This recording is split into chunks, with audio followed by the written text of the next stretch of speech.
Bine v-am găsit, dragii mei din Zodia Capricorn, oriunde v-ați afla. Bine ați venit tuturor pe canalul meu, Tarot Flor de Loto. Numele meu este Nina, pentru cei care nu mă cunosc, și ca de fiecare dată mă bucur să vă am alături la fiecare lectură. Azi voi face o lectură temporală, așa cum v-am obișnuit, o lectură fără limită de timp, pe care voi să o puteți urmări oricând doriți sau atunci când apare în viața voastră. Desigur, dragii mei, un aspect important de care vă rog din suflet să țineți cont, și anume faptul că voi sunteți constructorii propriei voastre vieți, așa că vă rog să luați decât acele mesaje care rezonează cu voi, iar restul lăsați-le să zboare în univers, pentru că sigur sunt pentru alte energii, pentru alte persoane care într-o mai mică sau mai mare măsură au o legătură cu Zodia Capricorn. Cum desigur puteți urmări și celelalte lecturi atemporale pe care le puteți găsi în lista Tarot 2025, listă pe care o găsiți pe canalul meu Tarot Flor de Loto. Așa că haideți să începem și să vedem care este energia voastră în acest moment, dragilor, din Capricorn, și o energie foarte frumoasă. Avem numărul 37, care prin reducere ne dă un 10 și îmi vorbește de transformare, îmi vorbește de a manifesta ceea ce voi vă doriți, de a vă îndeplini acele dorințe și planuri, sau poate de a concluziona o anumită situație, o anumită etapă, un anumit capitol din viața voastră. Ne vorbește de asemenea de noi începuturi, de acel sfârșit, dar în același timp și acel început. Cartea în sine ne vorbește de luna recoltei, fructificare. Această carte îmi spune că unii dintre voi ați muncit tare mult și nu e nimic nou pentru voi. Ați muncit tare mult pentru a ajunge la un anumit punct, pentru a realiza un anumit proiect. Și se pare că e timpul să te bucuri de rezultatul tău, să ai grijă, poate, pentru unii dintre voi, chiar de propriul corp, de propriul organism. Alții, poate, pur și simplu, să se bucure de rezultatele muncii sale. Sunteți într-un stadiu în care culegeți roadele. Haideți să vedem ce ne spune și tarotul. Și începem, desigur, așa cum v-am obișnuit, cu viața profesională. Haideți să vedem ce vine pentru dragii mei din Capricorn în următoarea perioadă pe plan profesional. Oh, ce interesant! Se pare că pe plan profesional ați avut o perioadă de, nu știu, ați avut o înțelegere benefică, dacă aveți mai ales propria firmă, sau ați făcut o înțelegere poate cu un contract de muncă, sau poate chiar cu niște condiții mai bune de muncă. A apărut și cartea voastră. Deci, dragilor, ceva ați realizat. Asta este clar din punct de vedere profesional. Ați fost apreciat, ați avut valoarea voastră și e posibil ca unii dintre voi chiar să fi găsit, dacă erați în căutarea unui job, să fi găsit ceva de muncă destul de benefic pentru voi.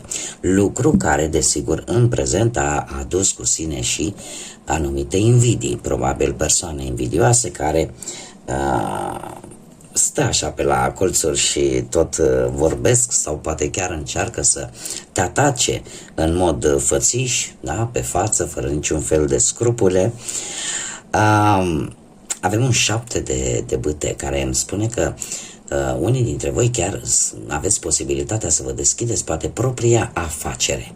Așa că cumva trebuie să vă impuneți, trebuie să arătați de fapt că sunteți deasupra lor, că sunteți deasupra tuturor, și în felul ăsta veți putea reuși. Ce ar mai fi de spus? Că cumva unii dintre voi se simt un pic amenințați de anumite persoane, de una sau mai multe persoane care cumva își doresc ceea ce voi aveți. De ce? Pentru că sunteți pe o poziție dominantă și sunt foarte mari șanse să ieșiți victorios, indiferent de cine ar încerca să vă bage bețe în roate. Ce ar mai fi de spus? Faptul că trebuie să fiți curajoși și să nu vă lăsați, ori să vă urmăriți scopul. Viitorul e cu voi, dragilor, viitorul e cu voi. De ce avem, chiar dacă este cartea diavolului, asta nu înseamnă că voi sunteți niște energii cu cornițe, nu, simplu fapt că voi sunteți foarte legați de partea asta terenală a vieții și munciți foarte mult pentru, sau considerați, aș spune, fiind și o zodie de pământ, considerați că partea materială are rolul ei bine determinat în viața fiecăruia dintre noi și atunci munciți foarte mult pentru a avea această stabilitate materială. În cazul nostru de față, diavolul vine, vă reprezintă pe voi ca și zodie și îmi spune că sunteți isteți și știți să obțineți ceva pozitiv. Cred că singura avertizare care ar veni pentru următoarea perioadă, viitorul apropiat, anume, este acela de a nu amesteca dragostea cu munca.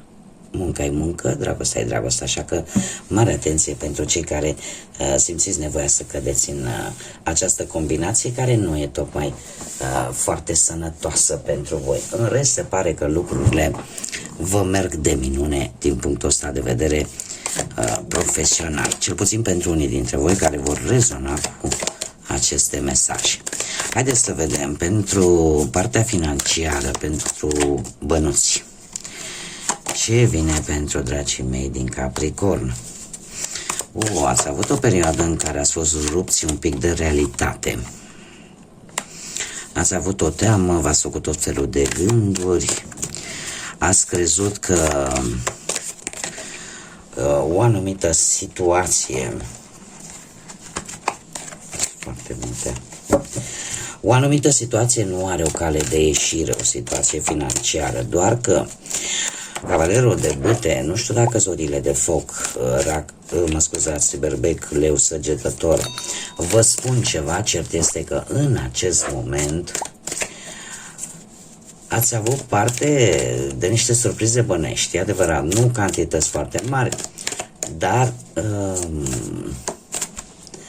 eu aș spune că nu trebuie să vă grăbiți, da, cu acești bănuți. Pentru că e posibil așa cum vin, așa să-i și pierdeți. Dar, din câte văd eu aici,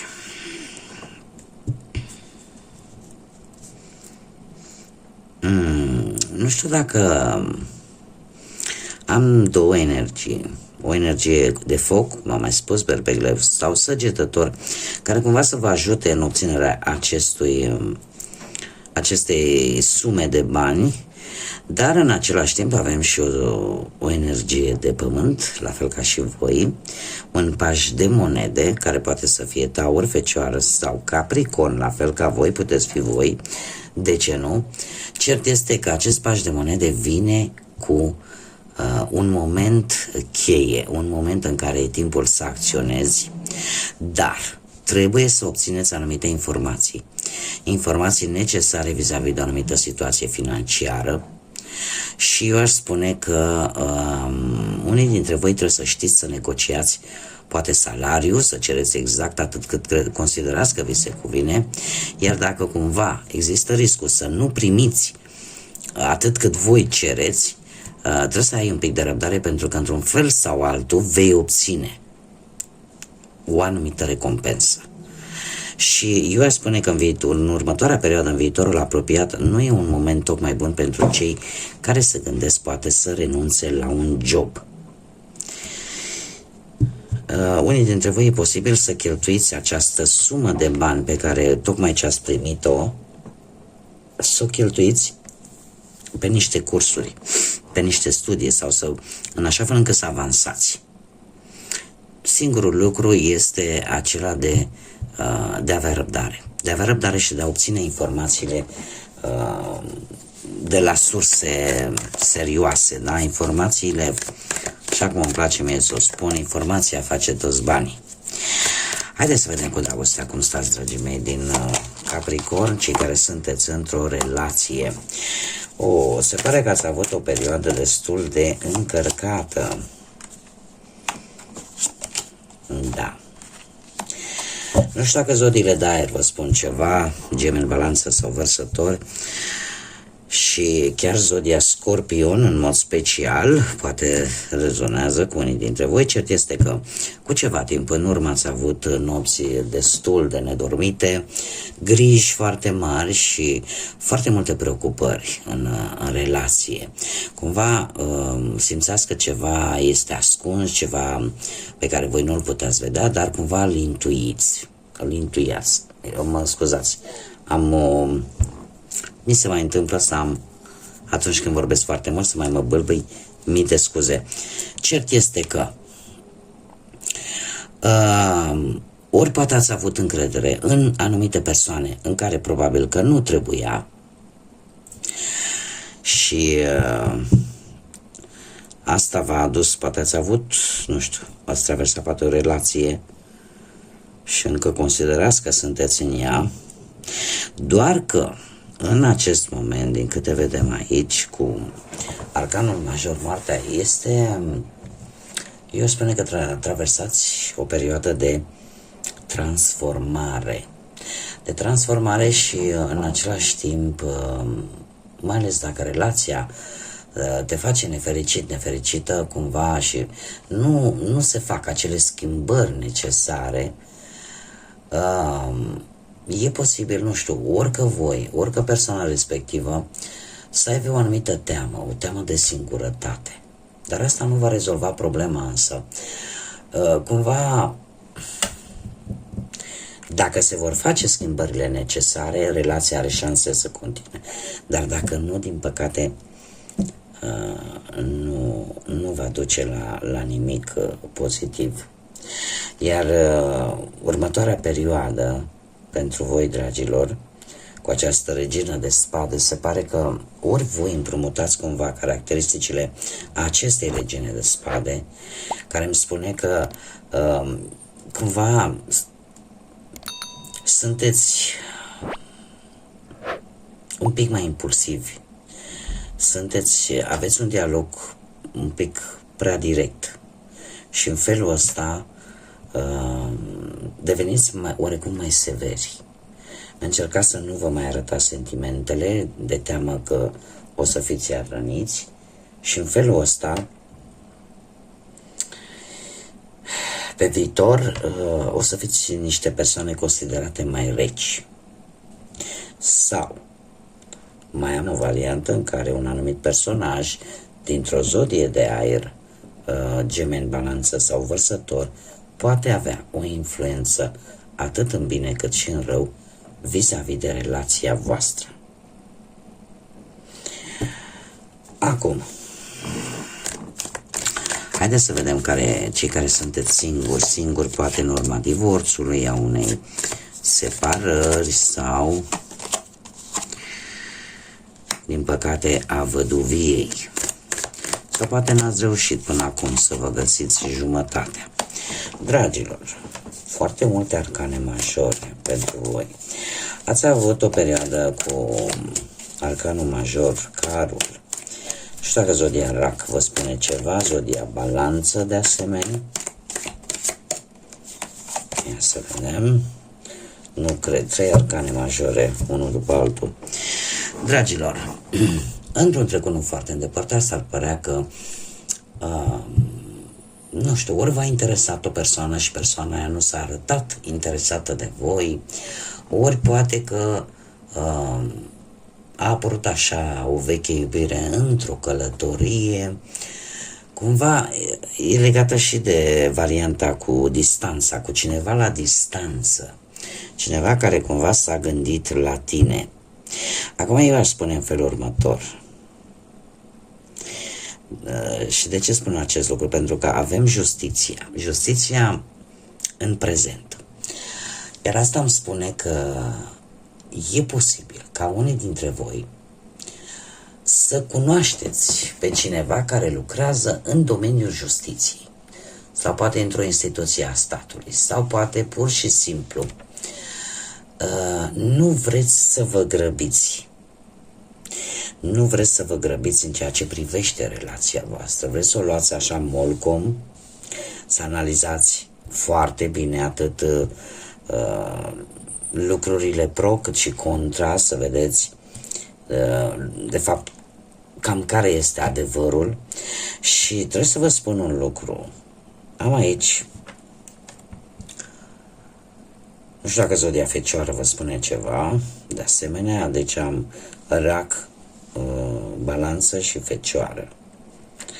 Un lucru foarte interesant.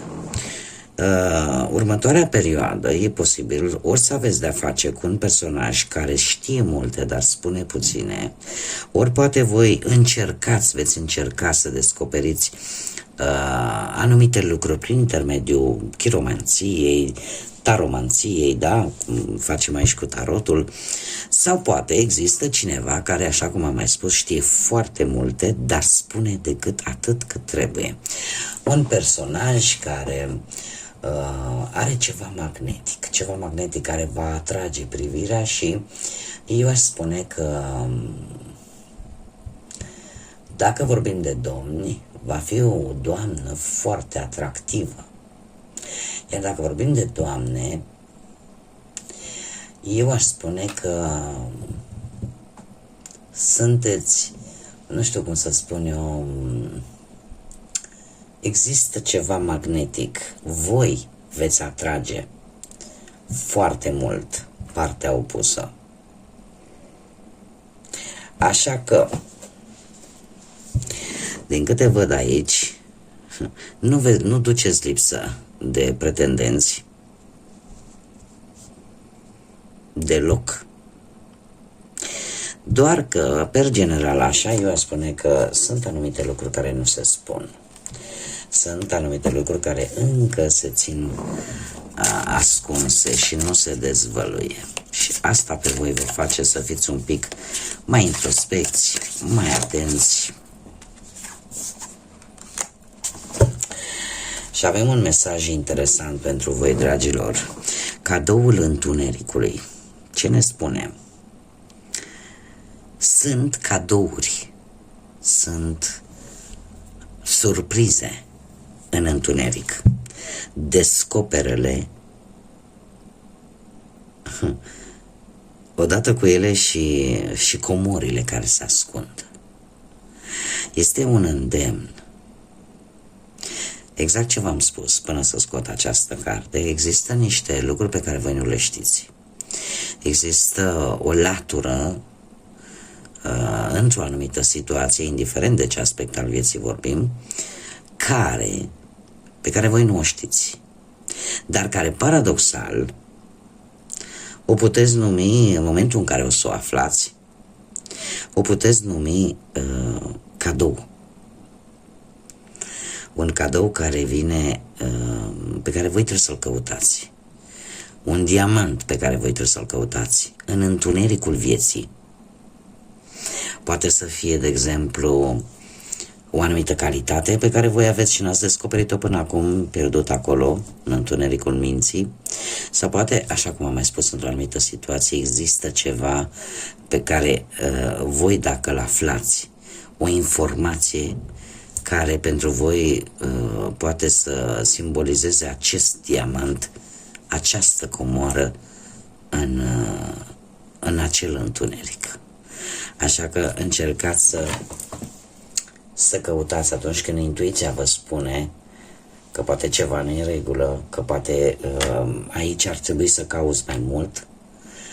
Ascultați-o, pentru că sunt lucruri care vă vor prinde bine, chiar care așteaptă să fie descoperite practic.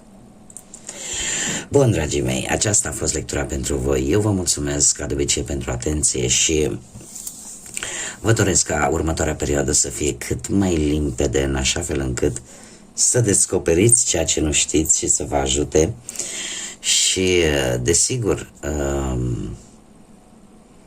multă energie pozitivă, multă energie pozitivă și multă lumină. Multă lumină atât în gânduri cât și în suflete. Până data viitoare când ne vom reîntâlni, numai bine vă doresc. Nu uitați de like-uri, de distribuiri, să vă abonați cei care nu ați făcut-o, vă aștept cu mare drag și desigur până la o nouă lectură, ca de obicei, să fiți iubiți, dragilor.